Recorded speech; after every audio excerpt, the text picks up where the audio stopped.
Hello, я Раско. Please Donate – отличный способ получить рубаксы, но знаешь ли ты, как делать это более эффективно? Посмотрев множество видео и дополнив своими, я собрал все советы по заработку рубаксов Please Donate в этом видео. Хочешь много рубаксов? Тогда полезного просмотра. Совет первый. Создавай как можно больше геймпассов на разные суммы, потому что на сервер может зайти донатер, который донатит игроку, у которого самый дорогой геймпасс на сервере. Ну или человек просто хочет тебе задонатить побольше, а у тебя нет такого ценника, поэтому советую создавать геймпассы вплоть до 10 миллионов. Совет второй. Заходи на почти полные сервера, ведь если людей на сервере много, то и шанс того, что тебе задонатят, выше. Чтобы это сделать, зайди в расширение или дополнение в твоем браузере, заходи в каталог расширений, напиши RAW и установи его. Теперь у тебя есть возможность фильтровать сервера и заходить на самые заполненные или не заполненные сервера в Roblox. Совет третий. Заходи на англоязычные сервера.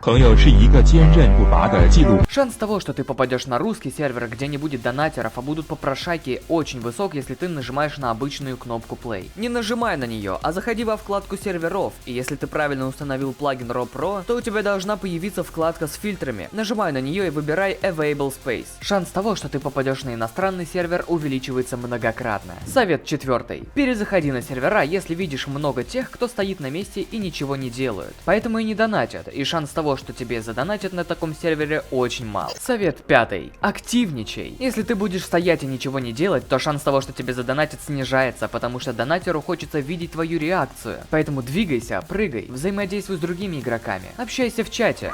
Когда волосатые мужики обмазываются маслом. Так ты привлечешь к себе больше внимания и рубаксов. Но есть такая тактика с АФК, когда ты пишешь на стенде, что ты пошел в школу и надеешься на сюрприз, но она не так уж эффективна. Совет шестой. Измени скин на такой, который привлекает внимание. Напиши в чат каталог. Тебя перекинет в другой плейс, где ты можешь поменять аватар, но только в этой игре. И тут у тебя два выбора. Либо что-то огромное, занимающее много пространства, либо что-то маленькое и миленькое. В первом случае это будет очень сильно привлекать внимание, а во втором случае люди будут просто умиляться. Но если ты будешь маленьким и миленьким и будешь использовать следующий совет, то это будет лучше, чем огромный скин. Совет седьмой. Используй стиль. Ты можешь писать в чат что-то такое, что соответствовало бы твоему скину. Вот, например, у девочки аватар это кошка. На стенде написано «Задонатьте на молоко», а картинки названия геймпассов у нее это разное качество молока. Таким образом создается интерес. И каждый может здесь придумать свою тему и свой крутой какой-нибудь даже сюжет. Совет восьмой. Не проси донат. Эта игра пропитана попрошайками. Стань исключением. Спроси, как дела, пообщайся на разные темы, а лучше всего на темы, которые интересуют того человека, с которым ты общаешься. И только потом ты можешь намекнуть на донат. В идеале знать английский, чтобы общаться на англоязычных серверах, но можно использовать переводчик. Совет девятый. Донать донатерам. Можно небольшим количеством рубаксов. Так донатер тебя заметит и, может быть, вернет твои рубаксы, но во много раз больше. Конечно, это не факт, но шанс получить намного больше рубаксов хороший. Совет десятый. Не спамь в чат. Это никому не нравится, поэтому шанс того, что тебе задонатят, снижается. Ведь люди от этого просто раздражаются.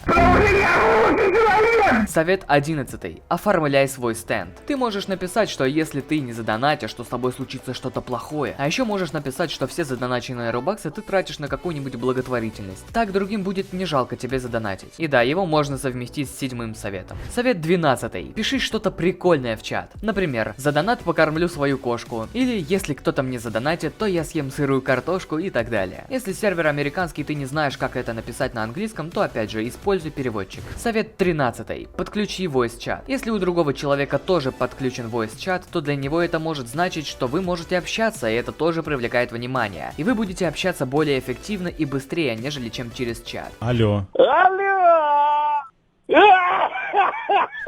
И этот совет можно совместить с восьмым. О том, как подключить voice чат, ты можешь посмотреть мое видео по подсказке. Совет 14. Используй кастомный текст. Рассказывать о том, как его сделать и редактировать, долговато. У меня есть отдельное видео на эту тему, можешь посмотреть его по подсказке сверху. Совет 15. Используй стенды с глазами. Например, вот этот стенд или Outdoors. Но лучше вот этот, потому что глаза тут выражены сильнее и больше эффектов. Это такая психология. Эти стенды создают ощущение, будто бы они смотрят на тебя, и этим больше привлекают привлекают внимание. Совет 16. Если ты все-таки стоишь в АФК, то используй повторяющиеся эмоции. Это тоже привлечет больше внимания. Чтобы открыть меню эмоций, нажми на U. Теперь я советую тебе посмотреть видео о том, как получить все бесплатные стенды в Please Donate, чтобы заработать больше робаксов. А чтобы не тратить свое время зря, вот видео о нерабочих способах получения робаксов. Или тебе может быть интересно узнать все рабочие способы. А с тобой был Раско, еще увидимся.